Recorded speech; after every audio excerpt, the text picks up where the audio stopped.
Buenas noches, bienvenidos a Claves, el programa de política internacional de TVPTS.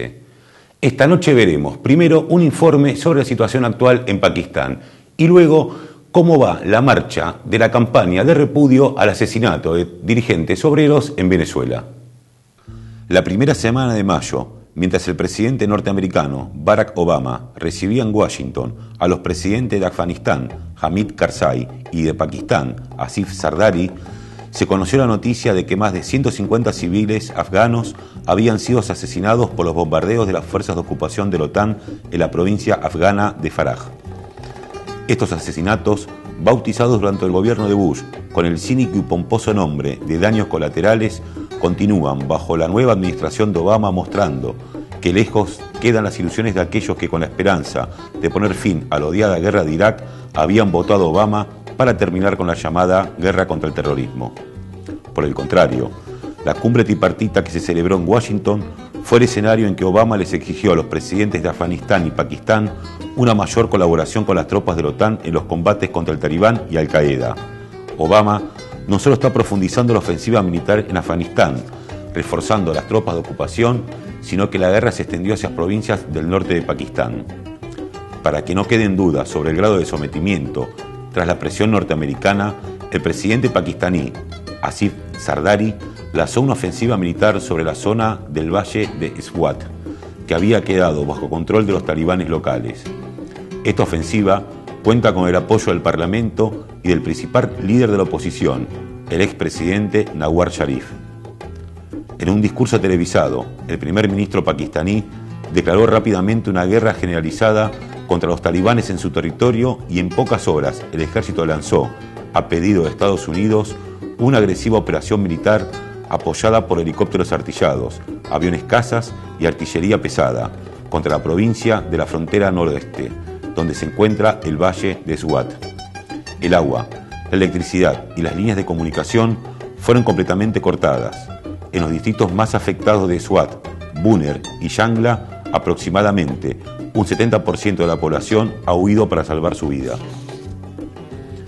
Esta ofensiva, lanzada por el ejército pakistaní, ya ha desencadenado una crisis humanitaria de proporciones. La Agencia de las Naciones Unidas para los Refugiados, conocida como ACNUR, ha registrado más de 500.000 personas desplazadas durante la primera semana debido a la intensificación de los bombardeos, y se estima que el número de refugiados podría superar rápidamente el 1.000.000 de personas en los próximos días. Muchos han caminado más de 100 kilómetros con familias enteras, incluidos ancianos y chicos, para llegar a campos de refugiados donde no alcanzan las instalaciones sanitarias. En campos como el de Mardam, ya no tiene capacidad para albergar más refugiados. La mayoría debe dormir a la intemperie, sin carpas ni comida. Según Lankur, hay 11 campos de refugiados funcionando en la parte occidental de Pakistán, donde cientos de miles están viviendo en condiciones totalmente precarias, sin agua potable y con escasez de alimentos y medicamentos. Los hospitales del Valle de Swat y pueblos cercanos, sin electricidad ni generadores, están a punto de ser cerrados, dejando sin atención a los numerosos heridos, mientras enfermeros y médicos huyen del lugar ante el recrudecimiento de los ataques. Esta evacuación no planificada y la falta de organización para albergar a los refugiados ya se está empezando a convertir en un problema para el gobierno y para la operación militar, que ha comenzado a ser cuestionada.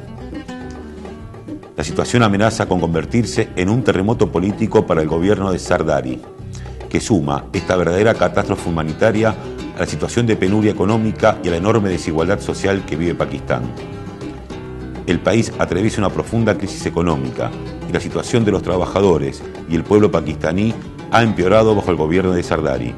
Los cortes de electricidad aumentaron de 16 a 20 horas en las zonas urbanas, mientras que el precio subió más del 45%. Los precios de los alimentos básicos subieron el 200% y el combustible casi un 100%. La pobreza y el desempleo, como así también la cantidad de personas viviendo bajo de la línea de la pobreza, es la peor que se ha vivido en el país en sus 61 años de historia. Según el Programa Alimentario Mundial, 77 millones de personas sufren hambre en un país de 167 millones de habitantes. Este escenario de pobreza contrasta con el abultado patrimonio del presidente Zardari, que soy el segundo hombre más rico de Pakistán y es conocido como el señor 10% por acusaciones de evasión, corrupción y lavado de dinero durante los años 90. Y la enorme desigualdad ya ha encontrado una primera respuesta en las huelgas y las importantes movilizaciones de trabajadores que se vienen sucediendo durante los últimos 2 años. También sectores de la clase media urbana fueron protagonistas en las últimas movilizaciones contra el gobierno. Sin embargo, donde más golpea esta situación de pobreza extrema es sobre la enorme población campesina, como las provincias fronterizas con Afganistán, que sigue viviendo en la miseria y el atraso y donde existe una estructura prácticamente feudal. Un reducido número de terratenientes es dueño de la mayoría de las tierras que son trabajadas por millones de campesinos pobres, en condiciones deplorables y sin acceso a condiciones básicas de salud, educación y con una alta tasa de nutrición.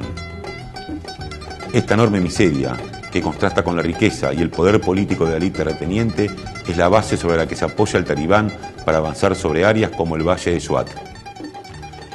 La nueva diplomacia que prometió Obama para pelear la guerra contra el terrorismo en Afganistán está mostrando más continuidad que ruptura con el gobierno de Bush.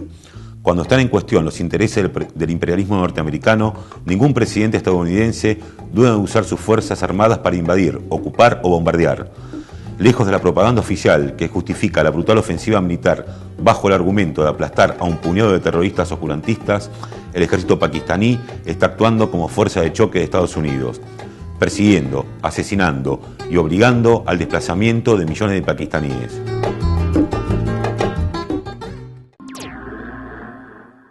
Se ha abierto una situación incierta que todo indica que no va a resolverse en lo inmediato, en medio de una región estratégica para Estados Unidos que aún continúa sin resolver la situación en Afganistán.